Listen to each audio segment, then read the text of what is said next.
শ্বশুরবাড়ির সামনে থাকলে যা হয়, জামাই হাফ প্যান্ট পরেই যাচ্ছে শ্বশুরবাড়ি। আমরা ক্যালেন মোড় চলে এসেছি। কাল যেখান থেকে ব্লগটা শেষ করেছিলাম আর সেখান থেকে শুরু করলাম। আর আজকের বারটা তো রবিবার, মে মাসের আজ হচ্ছে 24 তারিখ। অনেক দিন বাদে আবার মায়ের হাতে রান্না খেলাম, দারুণ মজা করলাম আজ।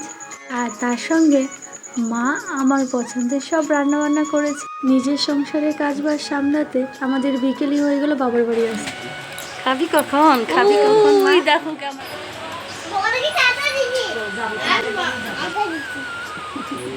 ওই বাবা কো? বাবা আমার বাবা কোথা?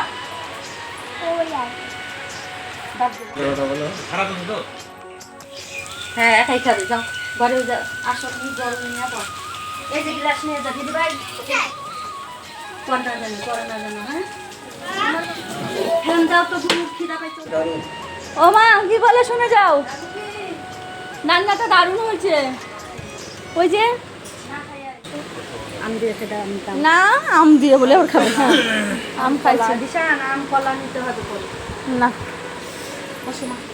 আম কলা এগুলো খাইছি।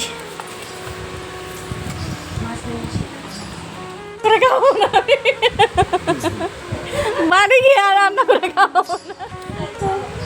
বলেছিলাম অল্প স্বল্প রান্না করবো, মা কত কিছু করেছে। এদিকে পাট শাক, ঝোল শাক করেছে, পাবদা মাছ, এদিকে একটা চচ্চড়ি ছিল, আর এদিকে ছিল খাসির মাংস, খাসির তেলের বড়া।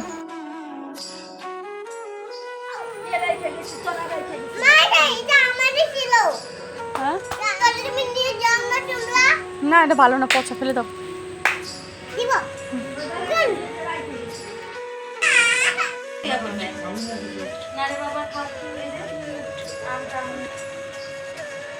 জিনিস আছে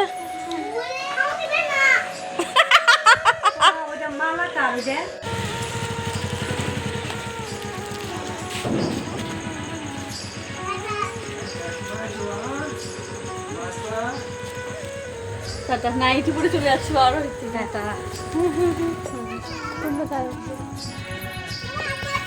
হ্যাঁ আবার আসবে, সবাই আসবে। যাও যাও যাও, দেখুন যাও, একটু বলে যাও, উঠাই দাও। রাধে রাধে রাধে রাধে। গায়ে থেকে বাবা খাই, বাবা দিই।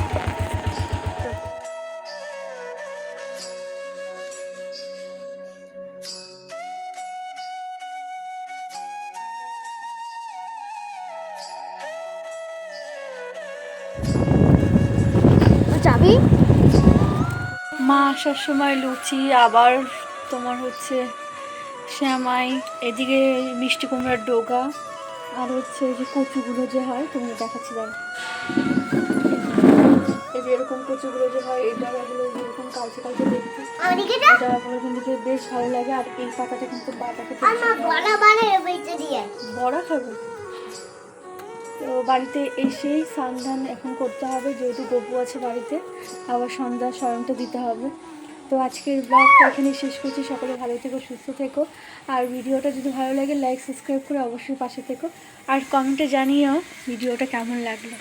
এই যে মশারি বেঁধে ছেলে মেয়েকে ঘুম পাড়িয়ে দিলাম, আর আমি এখন আমার স্নান করলাম।